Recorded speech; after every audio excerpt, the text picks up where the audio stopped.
हमें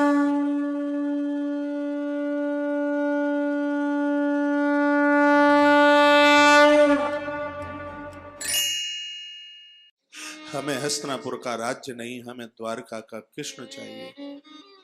हे माधव, वह तब मिलेगा जब हमारे जीवन में विपत्ति के हस्ताक्षर हो रहे होंगे। हमें विपत्ति दे दीजिए। भगवान द्वारकानाथ बुआ कुंती की आंख के आंसू पहुंच रहे थे। हम ईश्वर से विपत्ति मांगे, दुख मांगे तो भगवान विपत्ति थोड़ी दे देगा। कोई छोटा बेटा माँ को कहे माँ जलता हुआ अंगारा चाहिए, तो माँ अंगारा थोड़ी देगी। भले ही वो बच्चा अटैक करे, हट करे, तो माँ उसको वो नहीं देगी। तो भगवान भी तो सबके माँ की माँ है। वो तो अपने भक्तों को वह देता है जिसमें वो आनंद की पूर्ति करे, वो तो वह देता है। माँ से बुआ से वार्ता चल रही थी, इधर बाणों की सैया पर भीष्म करा रहे। लंबा समय हो गया था, देह चलनी बन गई। बाणों की सैया पर भीष्म, भीष्म जैसा यति, भीष्म जैसा महारथी, काल जिसका सामना न करे, इच्छा मृत्यु का वरदान। पितामह बाणों की सैया पर लेटे हैं, आश्चर्य तो लगता है। गरुड़ पुराण की कथा में परसों के दिन मैं निवेदन कर रहा था, कर्म कभी किसी का पीछा नहीं छोड़ते, संग नहीं छोड़ते। एवान शरीर था भीष्म का, रास्ते में दो मुंह वाला सांप पड़ा था। इन्होंने बाण की नोक से उठाया और उसको खेल ही खेल में उछाल कर करील कांटे वाले पेड़ के ऊपर डाल दिया। वो सांप ने श्राप दिया, गंगा पुत्र, जैसे कांटों में बिध करके हम परेशानी में हैं, याद रखिएगा बाणों के सूल पर तुम्हारी देह चलनी होगी। यही कष्ट में तुम कराहते रहोगे, तुम्हें कोई उन बाणों से उठाने वाला नहीं होगा। ये वह दो मुंह वाला सांप बोल रहा था। एक तो यह अपराध था, एक और अपराध है। हाथों से किया गया ही पाप पाप नहीं, यदि आंखों से पाप को देख भी लिया जाए तो पाप का अधिकारी बनना पड़ता है।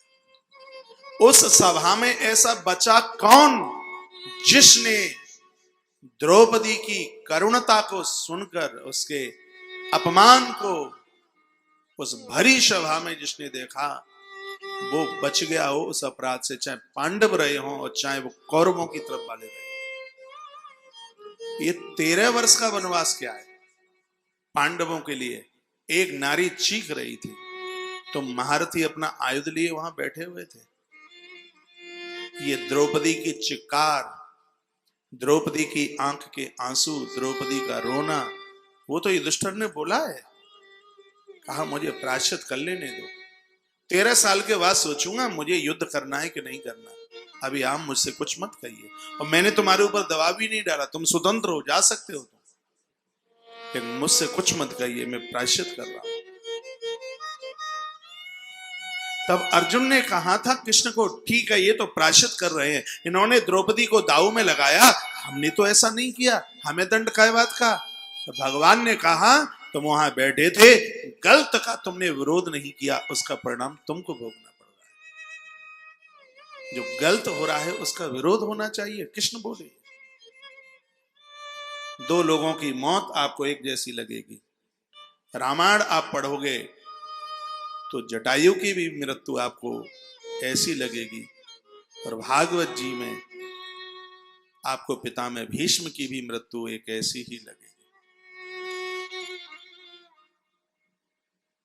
इन दोनों के सामने मौत के समय पर भगवान है, एक के सामने राम है, दूसरे की तरफ कृष्ण है। ईश्वर तो दोनों की ही तरफ है, लेकिन दोनों में थोड़ा अंतर है। अंतर इतना है, कृष्ण के होते हुए एक वाण की सैया पर है, जो वन का जटायु है वो बाण की सैया पर नहीं, वो राम की गोद में है।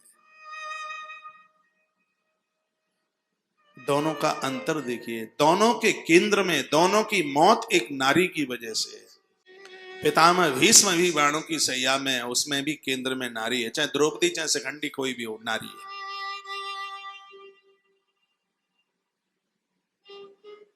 उधर इस जन्म की नहीं तो पूर्व की है, लंबी कथा है, उधर जाऊंगा नहीं। उधर जटायु के भी केंद्र में माता जानकी है। अंतर इतना है, एक नारी का अपमान भरी सभा में गंगा पुत्र भीष्म देखते रहे, कुछ बोले नहीं, विरोध नहीं किया। उसका परिणाम यह था कि बाणों की सैया मिली। एक नारी के विरोध के लिए जो अपने प्राणों को संकल्पित करके देने को तैयार हो गया, उसने प्राण दे ही दिए। ऐसे जटायु को प्रभु श्री राम की गोद मिली। दोनों में इतना अंतर है। जिसने नारी के सम्मान के लिए अपने आप को खोया वो जटायु है, इसलिए उसको भगवान प्रभु राम की गोद। ये लिखा नहीं मिलेगा, मेरे हृदय का भाव है। अच्छा लगे तो देख लीजिएगा, और घटिया लगे तो मुझे मेरा वापस भी कर देना। जब ठीक ही ना लगे तो वापस कर सकते। लेकिन इधर जो उस भरे जुआ घर में एक नारी का अपमान देखता रहा, वो बाणों की सैया पर चीख रहा था। आंख में आंसू थे, पुकार थी और कहा, ये गोविंद, कभी आपने मुझसे वायदा किया था मृत्यु के अंतिम पड़ाव पर मैं तुम्हारे सन्मुख होऊंगा, और मैं तो जीवन भर बोलता रहा, इतना तो करना स्वामी जब प्राण तन से निकले।